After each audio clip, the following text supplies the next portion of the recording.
The baby was finally home. After months of uncertainty, after sleepless nights spent by his side in the NICU, my little boy was home, and we could finally start our life together as a family. It should have been a moment of joy, a moment of relief. But instead, it was the moment everything came crashing down. I found out by accident, really. A text message meant for him had popped up on his phone while he was in the shower, the screen lighting up with a message from a number I didn't recognize. I wasn't the type to snoop, but something about it caught my eye. Maybe it was the tone of the message, maybe it was the timing, or maybe it was just a gut feeling, but I picked up his phone and unlocked it. What I saw made my blood run cold. The messages weren't from just one woman.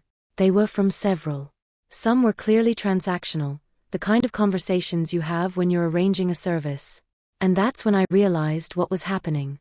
My husband had been seeing prostitutes. Not just once, not just during a rough patch, but throughout my entire pregnancy.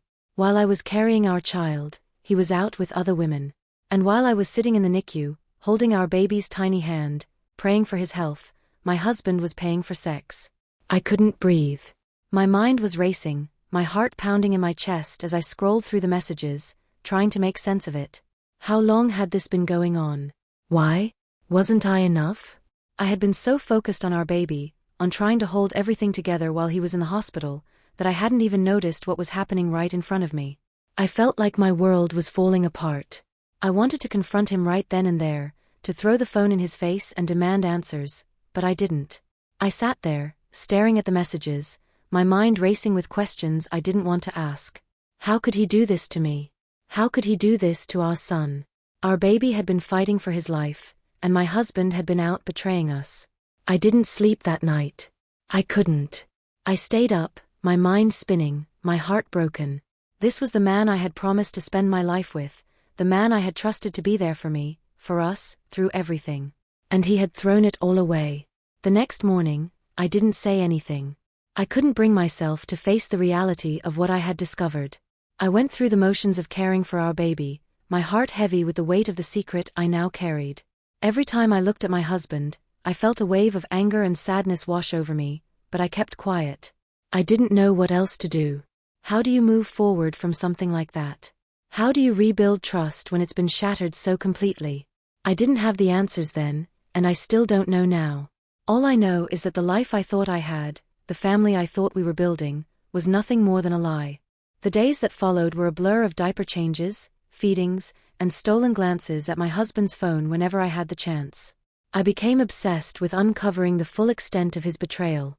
Each new discovery was like a knife to my heart, but I couldn't stop. I needed to know everything. I found receipts for hotel rooms, hidden cash withdrawals, and even a secret email account. The more I uncovered, the more I realized that this wasn't just a momentary lapse in judgment.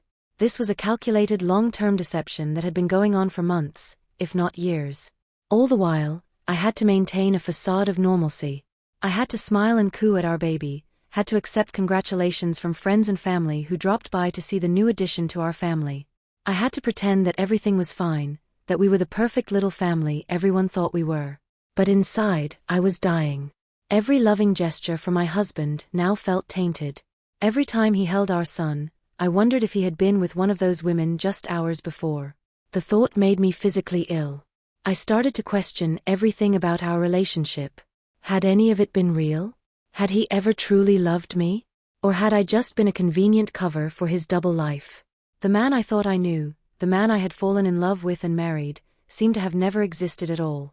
As the days turned into weeks, the strain of keeping this secret began to take its toll. I lost weight, unable to eat much beyond what was necessary to keep producing milk for our son. I couldn't sleep, spending nights staring at the ceiling, replaying every moment of our relationship in my mind, looking for signs I might have missed. My husband noticed the change in me, of course. He would ask if I was okay, if I needed anything. Each time, I had to bite my tongue to keep from screaming at him, from demanding to know how he could stand there and pretend to care when he had betrayed me so completely.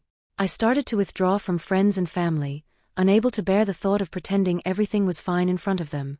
I made excuses about being tired from taking care of the baby, about needing time to adjust to motherhood. In reality, I was drowning in a sea of betrayal and couldn't bear to reach out for help. The only thing that kept me going was our son. His innocent face, his complete dependence on me, gave me a reason to get up each morning. I threw myself into caring for him, using it as a distraction from the turmoil in my heart. In those quiet moments when it was just the two of us, I felt a glimmer of peace. But even that was tainted by the knowledge that half of this precious child's DNA came from a man who had betrayed us both so completely. I found myself scrutinizing our baby's features, looking for signs of his father, both hoping to see them and dreading it at the same time. As weeks turned into months, I knew I couldn't continue like this. The weight of the secret was crushing me, changing me into someone I didn't recognize. I was angry all the time, quick to snap at the smallest things. I was paranoid, constantly checking my husband's phone, his email, his bank statements. This wasn't the kind of mother I wanted to be, wasn't the kind of life I wanted for my child. I started to consider my options. Divorce seemed inevitable, but the thought of it terrified me. How would I manage on my own with a baby? How would I explain to our son, when he was older, why his parents weren't together? And despite everything, a small part of me still loved the man I thought my husband was, still clung to the hope that maybe, just maybe, there was an explanation that could make this all okay. I thought about confronting him, about laying out all the evidence I had gathered and demanding answers. But what would that accomplish? Would knowing the why behind his actions make any of this better? Would any explanation be enough to justify what he had done? In my darkest moments, I even considered just pretending I had never found out. I could bury the knowledge deep inside me, could try to move forward and salvage what was left of our family. But I knew that wasn't really an option. The trust was broken, and no amount of pretending could fix that. As our son grew stronger, as he started to smile and coo and show his personality, I felt a resolve growing within me. I deserved better than this. Our son deserved better than this. Whatever the future held, it had to be better than living with this lie. I started to make plans.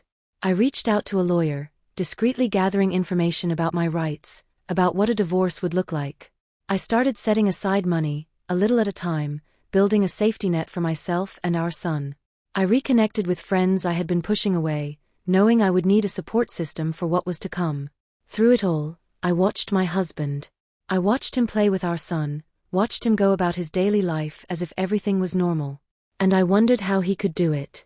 How he could look at me, at our child, and not be consumed by guilt. How he could continue his deception, even now. The day I finally confronted him is etched in my memory. Our son was napping, the house quiet. I had rehearsed what I would say 1,000 times, had imagined every possible reaction. But nothing could have prepared me for the reality of it. The look on his face when I presented him with the evidence I had gathered, when I laid bare the extent of what I knew, will haunt me forever. There was shock, yes, but also a resignation that told me he had always known this day would come. What followed was a conversation that lasted hours, that laid bare the cracks in our relationship that I had been blind to. He cried, he apologized, he tried to explain. But in the end, it didn't matter. The trust was gone, shattered beyond repair.